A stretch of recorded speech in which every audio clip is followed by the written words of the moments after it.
Se você me perguntasse se a gente poderia ir embora depois dessa apresentação genuína das crianças, ou se haveria necessidade de uma pregação aqui após a cantata, eu responderia assim para você: eu fico com a pureza da resposta das crianças.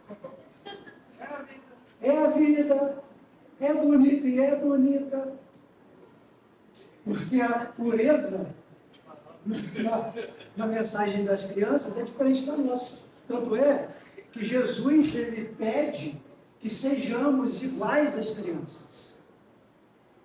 Teve um momento que Jesus estava ensinando e algumas pessoas levaram algumas crianças para que Jesus pudesse impor as mãos sobre elas e orar. E aí, quando os discípulos viram que as crianças foram se aproximando, os adultos levando as crianças foram se aproximando, eles tentaram impedir, meio que com a ideia de que ia atrapalhar ali o ensino e a pregação de Jesus. Mas aí Jesus disse assim: não impeçam as crianças de virem até mim. Não impeçam, porque o reino de Deus pertence àqueles que são semelhantes a elas. Então o próprio Jesus disse: o reino de Deus pertence àqueles que são semelhantes a elas. E aí eu pergunto a vocês: o que é ser semelhante a uma criança? O que seria ser semelhante a elas? Ser semelhante a elas é resgatar muitas coisas que nós vamos perdendo ao longo do tempo. Como, por exemplo, valorizar as coisas mais simples da vida. Porque as crianças fazem isso melhor do que ninguém. Quando você compra um presente para uma criança, quando você leva algo para uma criança, pouco importa para ela quanto aquilo custou, se é de marca, se não é de marca, e isso não faz a menor diferença. Ela se alegra, independentemente do valor do presente. Nós colocamos valor nas coisas, nós medimos, nós colocamos tudo na balança. Mas as crianças não, elas valorizam as coisas simples da vida.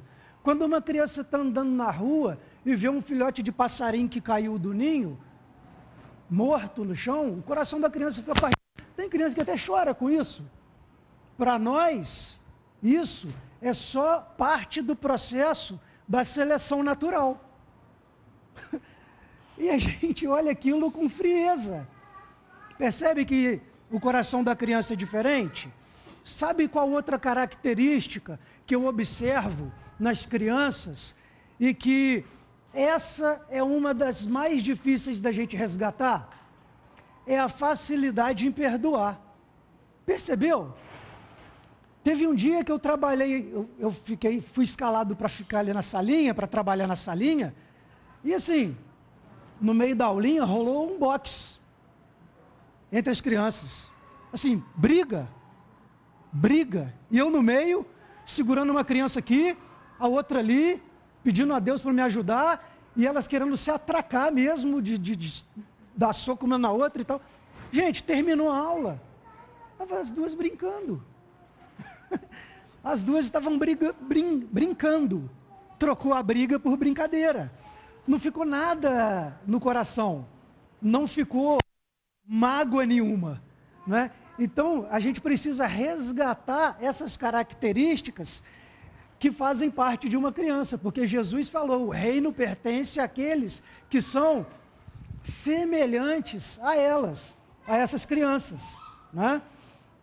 Por isso que eu disse, eu fico com a pureza da resposta das crianças. É a vida, é bonita e é bonita. Mas será que é mesmo? Você pode estar se perguntando, ou pode, de repente, estar afirmando aí nos teus pensamentos: pô, Marcelo, não é bonita não. Não é bonita não, porque é cheia de problema.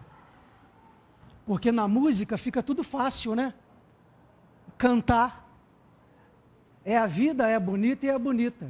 Mas, na realidade, será que é? Então, eu digo para você que é. eu nem sei qual é o problema que você está passando. Eu nem sei. Mas eu digo o que é. Sabe por que a vida é bonita? Porque ela é um dom de Deus. A vida é um dom de Deus. E nada que nós estejamos passando vai desqualificar a vida como bonita. Simplesmente porque ela é um dom de Deus. Tem um trecho em Eclesiastes que diz assim: sei que não há nada melhor para o homem do que ser feliz, praticar o bem enquanto vive. Sei também que poder comer, beber e ser recompensado por todo o seu trabalho é um presente de Deus. Então a vida é um presente de Deus. Você não é obrigado a crer nisso. Se você acha que a vida é um acaso, não tem como eu fazer você acreditar de maneira diferente. Mas o que eu creio é que ela é um presente de Deus. E num trechinho da música, ele diz: viver... eu quero pedir desculpa aos músicos, tá? Viver, eu quero pedir desculpa a duas categorias de pessoas aqui agora. Primeiro, a dos músicos. Porque eu não tenho afinação nem para cantar um parabéns para você. E a segunda categoria, os teólogos. Os teólogos, porque talvez esse pedacinho de mensagem não tenha nada de teologia sistemática. Talvez não tenha cristologia, talvez não tenha angiologia, talvez não tenha hermenêutica, exegese e todos os aparatos da teologia sistemática. Mas aí eu pergunto a vocês, aquelas crianças que estavam aqui louvando, aquelas crianças que estavam aqui adorando, eles sabem hermenêutica? Eles conhecem apologética? Eles sabem o que de exegese? E história da igreja? O que eles sabem? Eu não estou aqui desqualificando o conhecimento de jeito nenhum, porque eu gosto de ouvir uma pregação quando a pessoa fala de história da igreja e aplica todos os aparatos da teologia sistemática. É o tipo de pregação que eu gosto de ouvir. Mas pode ser que essa não tenha nada disso. Mas de repente tem uma pitada de teologia bíblica. E aí, tem um trecho da música que continua assim: viver e não ter a vergonha de ser feliz. E aí eu parei, fiquei pensando, como assim? Não ter a vergonha de ser feliz. O que seria isso? Como seria essa frase numa perspectiva cristã? E aí eu fui vendo que a vergonha, ela tem alguns aliados. E um dos aliados da vergonha é o medo.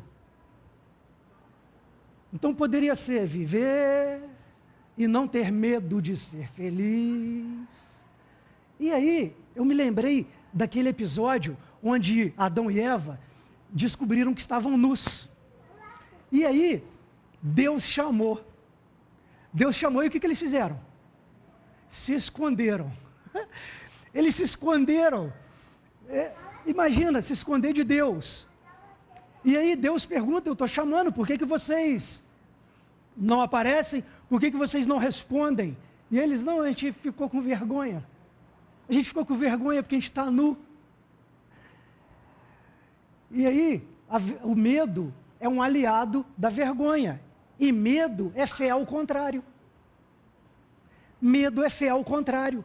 E aí eu me lembrei de uma pessoa que é do nosso meio, não está aqui agora, então eu não vou citar nome, porque eu pediria até permissão para essa pessoa para usar o nome dela aqui no exemplo, mas como ela não está, eu não vou usar. Mas é uma pessoa próxima de nós que está passando por um momento muito difícil na saúde, muito delicado, uma questão muito grave mesmo envolvendo a saúde dela.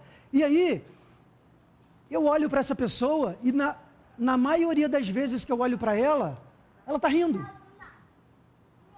Porque eu conheço muita gente que passa por problemas de saúde, física ou mental que seja, está abatida. Está abatido, que é o esperado, né? É o esperado. Porque quem está são, sem problema de saúde ou alguma coisa grave, é fácil falar, não é? É fácil falar.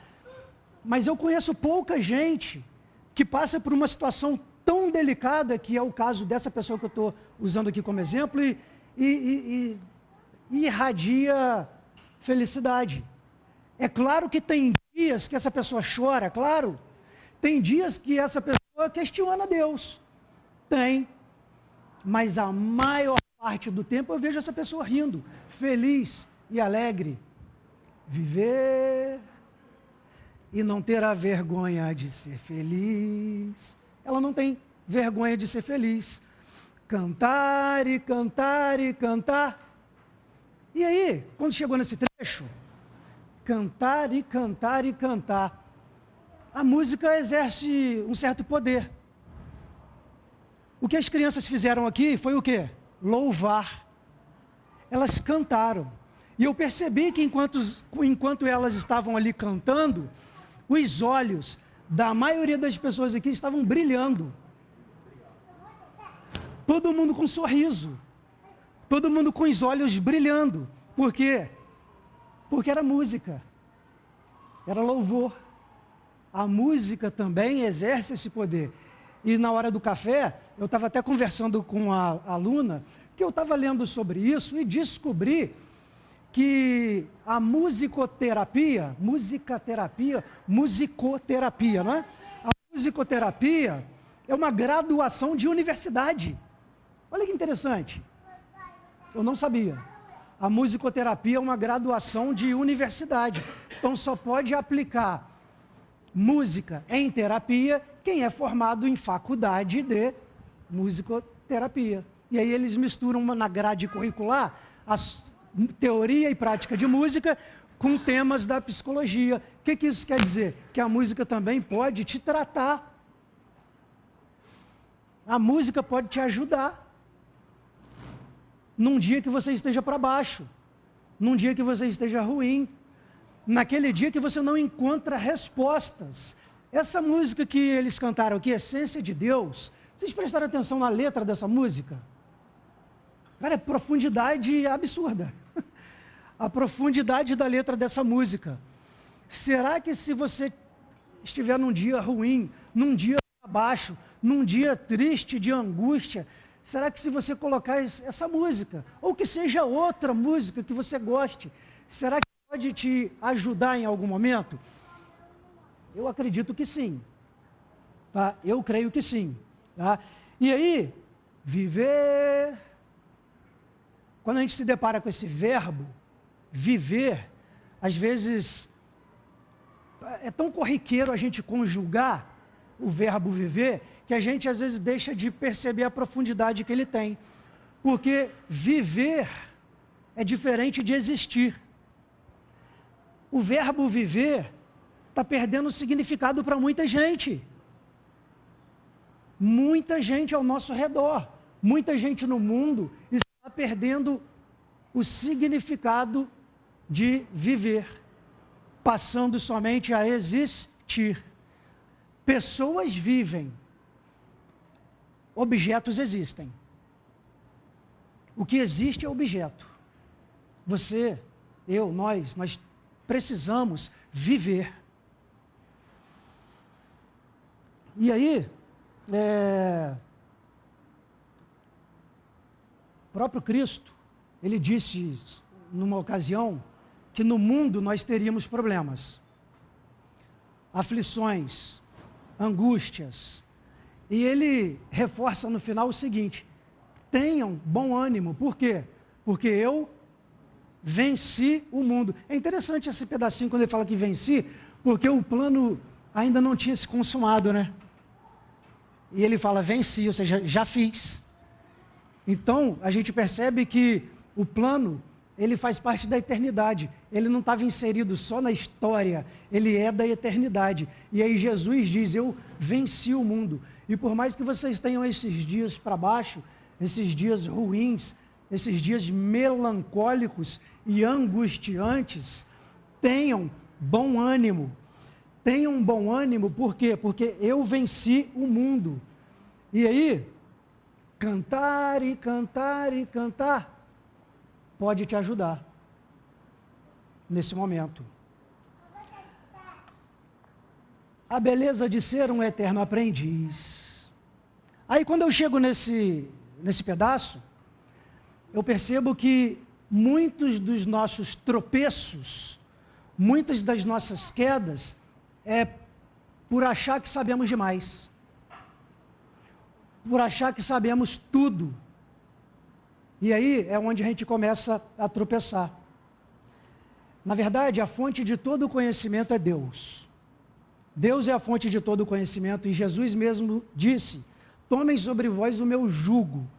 Jugo, aquela peça de madeira que une um boi ao outro. Então Jesus disse: tomem sobre vocês o meu jugo, ou seja, esteja do meu lado, esteja junto comigo e aprendam de mim.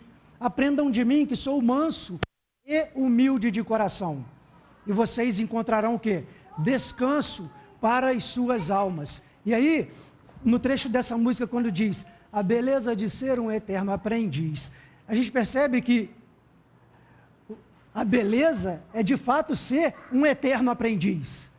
Um eterno aprendiz de quem? Da fonte de todo o conhecimento, que é quem? O próprio Deus.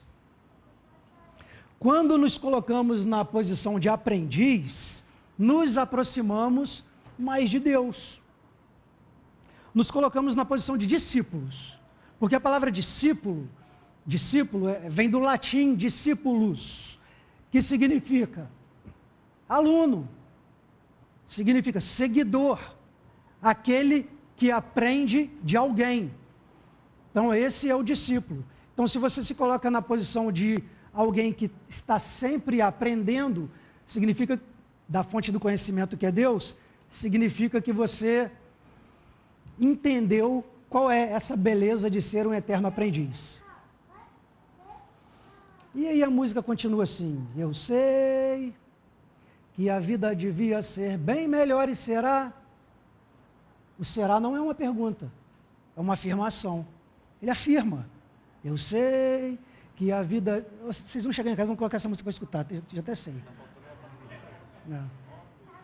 Eu sei que a vida devia ser bem melhor e será. Será não é uma pergunta, é uma afirmação. Talvez você esteja perguntando isso. Se alguém falar para você, a vida será bem melhor, e você, será? Será. Sabe por quê?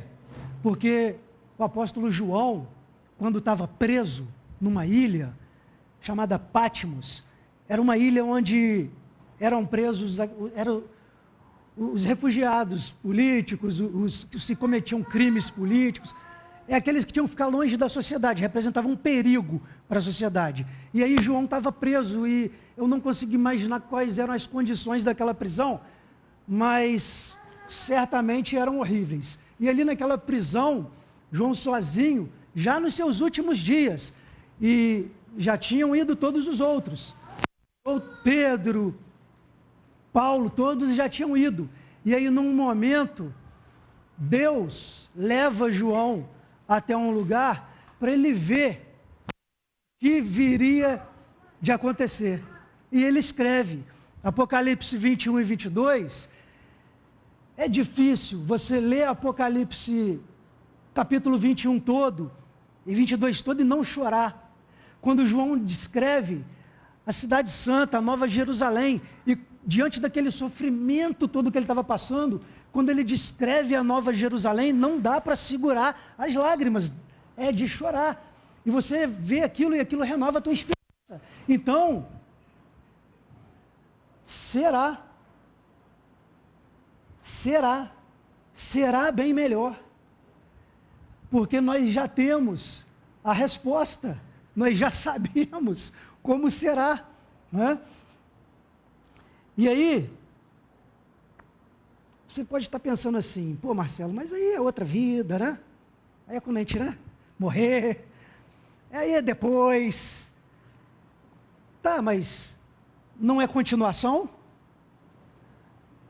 Porque aqui nós estamos num contexto de espaço-tempo, certo? Nós temos passado, presente e futuro.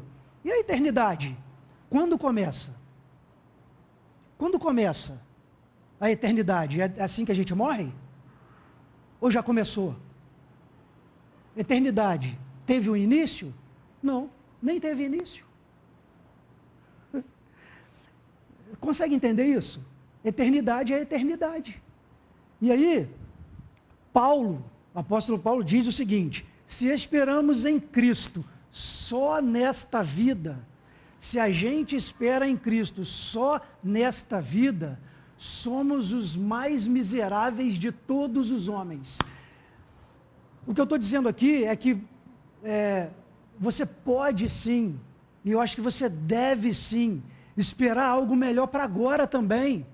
Isso aqui não é uma forma de te desanimar, dizendo que as coisas só serão boas na eternidade, e aqui não. Não é isso. Você pode e você deve esperar que a vida seja bem melhor aqui também. Mas se você só espera isso aqui, só aqui, Paulo diz, nós somos os mais miseráveis de todos os homens. Porque se a gente espera só aqui, a gente não coloca nossa esperança em Cristo, na eternidade, na vida eterna. Porque o sol nasce para os justos e injustos. Não é por as coisas que nós recebemos de Deus, as dádivas, os presentes de Deus, não são mérito. Não é por mérito. Não é pelo que você faz, ou fez, ou vai fazer. Não é. E aí você começa a entender isso. Então, diante dessas coisas, para a gente terminar, ao olhar para si mesmo, ao olhar para a sua vida,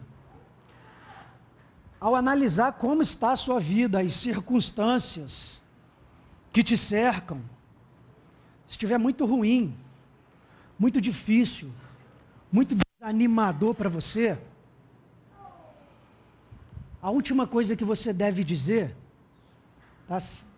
A última coisa que você deve pronunciar, deve ser o seguinte: mas isso não impede que eu reflita, é bonita e é bonita viver e não ter a vergonha de ser feliz. Cantar e cantar e cantar, alegria de ser um eterno aprendiz. Ah, meu Deus, eu sei que a vida devia ser bem melhor. E será. E será, porque Cristo comprou. Cristo comprou. Não aceita devolução.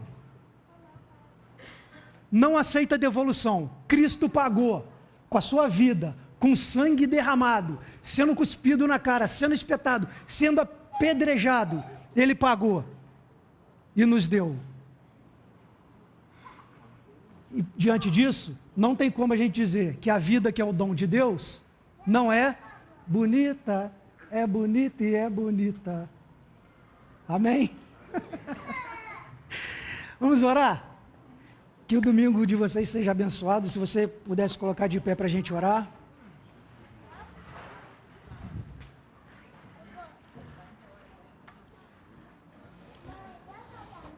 Senhor Deus e Pai, nós te agradecemos por esse dia que estivemos aqui reunidos.